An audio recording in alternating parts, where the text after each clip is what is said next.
again, a lot of it goes back to what we were taught a provider and protector is supposed to be, or hunter warrior is what the old school words are for it, going back to isolated farming communities where we were at the Neolithic Revolution, after the hunting and gather stuff for like 10, 20,000 years before the Industrial Revolution. And, like birth of Christ being like here. Like all this time relatively of being in these settings where gender roles are super rigid. The more you are a working dog that is hot on the bite, the safer your walled off community is going to be. And we didn't interact with other is actually coded to competitor for the same resources or rape and pillage or whatever. And again, like I said, like 1 billion to 8 billion, there's only so much room on the surface of the earth. Like these concepts of one love and all we are returning to an interconnected human race. Whether those previously isolated farming communities like it or not, but that they've been intergenerationally trained and brainwashed, only fed information pertaining to what works in that very isolated place.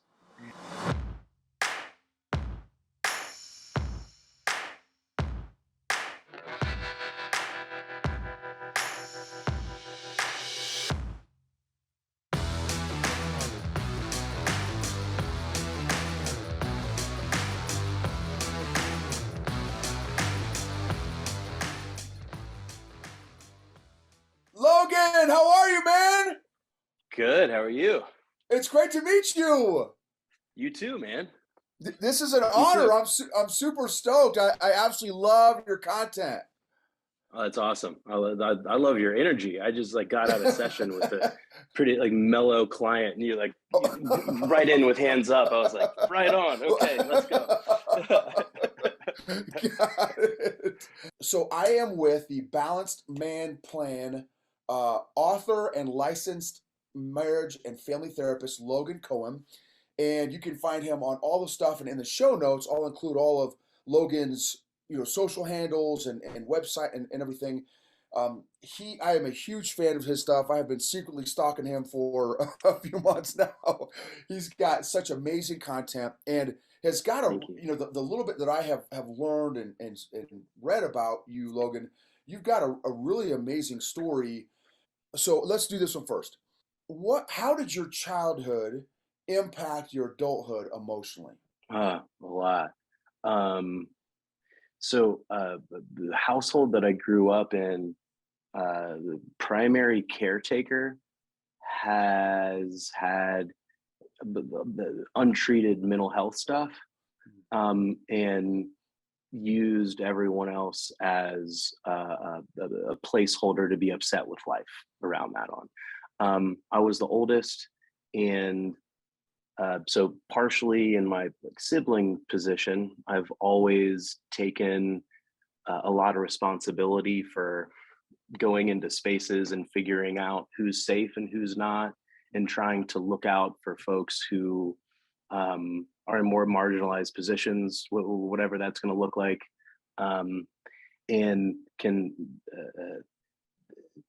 in a ton of different ways, both in terms of trauma, as well as in terms of masculinity, as well as in terms of some positive experiences. It's not all negative with masculinity either. Positive experiences, having access to classical training and stuff with music, and a little bit with sports, and having some understanding and frustration tolerance, and that sometimes you have to drill it over and over and over again, have failure be acceptable, and be a little bit ashamed, and okay with being seen as a beginner if you want to develop a mindset and develop a craft. I was familiar with those concepts that I'm very grateful for as well. But yeah, a ton of different ways. Um, and really, especially in some of those uh, abusive situations. I mean, some of I'm not going to say silver lining necessarily, but part of my growth as far as trauma recovery work has been understanding how important some of those symptoms or survival mechanisms in the context of traumatic experiences actually make me really good at doing what I do, are really invaluable, highly attuned, can see people about to erupt before they know they're going to, can cut off myself from my own discomfort in order to do something that needs to happen. But it's about integrating those parts and being able to wield them with an internal locus control that really separates the making it happen from getting lost in the flow. Right, sure. So at what age did you start to become aware of, wow, I'm kind of in a dysfunctional or kind of toxic environment. I Yeah. I need to start, were the coping mechanisms and survival mechanisms that you developed, were they conscious? Was it unconscious? At what? No, Okay. it was all unconscious. Um, they were all like trauma symptoms. It was all hypervigilance. It was all having really poor boundaries and being disconnected from my own fear and thinking it's normal to spend time around people that make you super nervous even about your own safety and those around you, and like that's life, right? And when after I finished my undergraduate degree, it was at the University of Georgia in Athens, which is huge party school, and it did no favors for my addiction stuff. And I was really struggling with alcoholism, 22, and I took a job working as a wilderness therapist, counselor, therapist, educator with at-risk youth, with adjudicated youth. And in my mind, it was mostly to get sober because I knew it was a super structured environment and I wasn't going to have access to chemicals and alcohol. And it was with the level of structure in that setting, I was going to have to also learn how to do some other executive functioning stuff that I had a hard time with. And I was stubborn enough to like not quit. Um, and I did. I ended up falling in love with it. I stayed in the Appalachian wilderness for about 3 years, and in doing that work, started developing healthier relationships with people.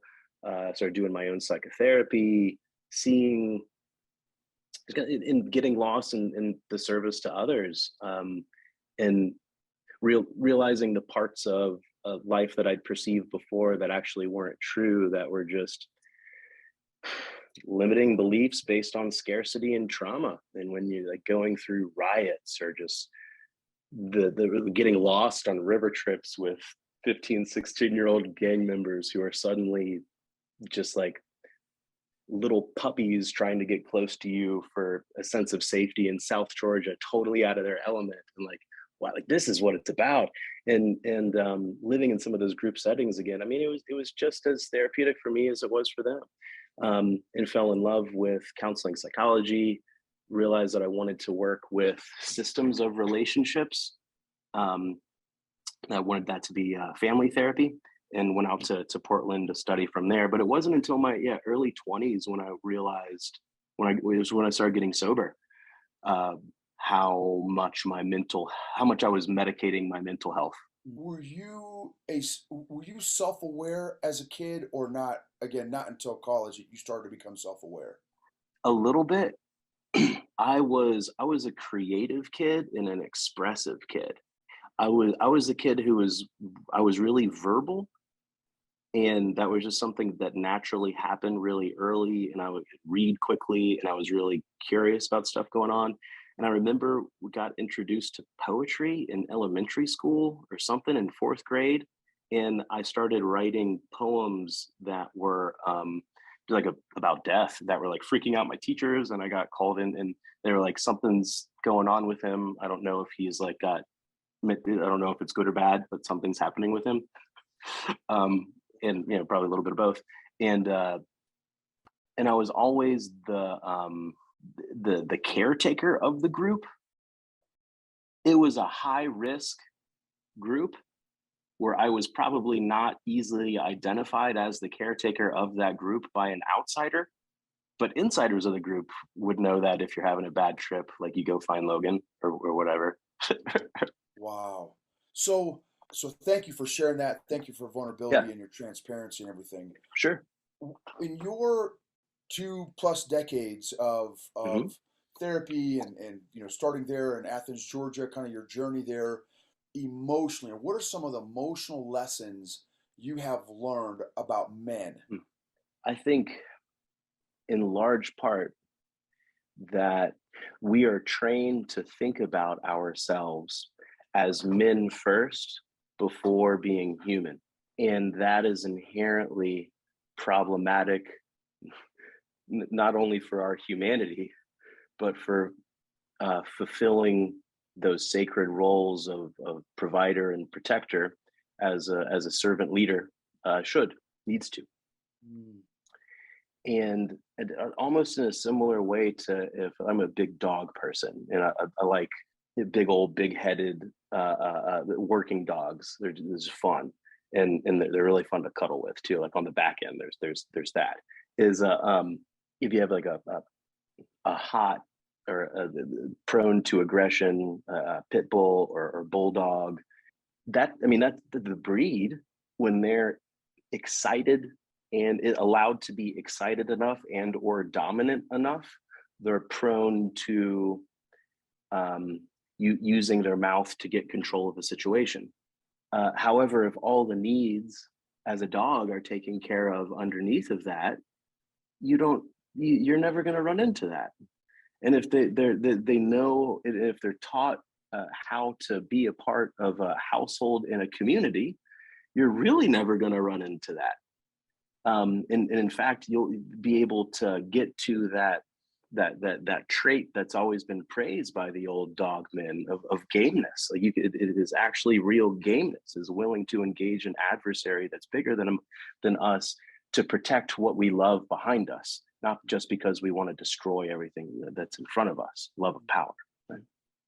Um, so I think a lot of times as men, we're taught in our provider protector stuff, which is still very much a part of the social and cultural expectations. What we're taught it means to identify as a man, to be able to own that, is emotional restriction, avoiding openly showing affection and vulnerability. Really, really short-sighted stuff that is helpful on the hunt and on the battlefield, but cuts us off from our humanity. And not only is a good little bulldog not designed to live 24 hours on a chain in the backyard, a human isn't either. We live so humans are so egocentric, meaning and naturally that we have a ton of information going through our psyche at any one time, and there's only 3 or 4 pieces of working memory that we can perceive consciously. So we do that largely abstractly through projective experience based on like whatever we know about life up to that point in time. All we can know is what we've experienced. So everyone's like walking around with this little cloud of projective, egocentric, whatever. And as men, we're taught that we have to really white knuckle all this stuff about humanity that makes us really crappy providers and protectors, even if you want to take a traditional look at it. It makes for unstable working dogs, which are dangerous. Wow, that's awesome. And based on that, what is or has been, let's say, what is one of your recommendations or suggestions on how to either undo that, unlearn that, or learn new methods, patterns? Yeah, the great question. One of the first steps is taking a good close look on how you know what you know, which a lot of times means challenging a lot of our deeply held beliefs about who we are and why we need to be that, which is very, very difficult for humans to do. Uh, a lot of times, my first recommendation for men is like, dude, go to therapy. Like whatever way you can, and if you need to begin with a male therapist and insist that you have that, and sometimes that's tends to be even more important for men, at least at the beginning. And hopefully, it's someone who is understands the importance of all the humanity underneath of it as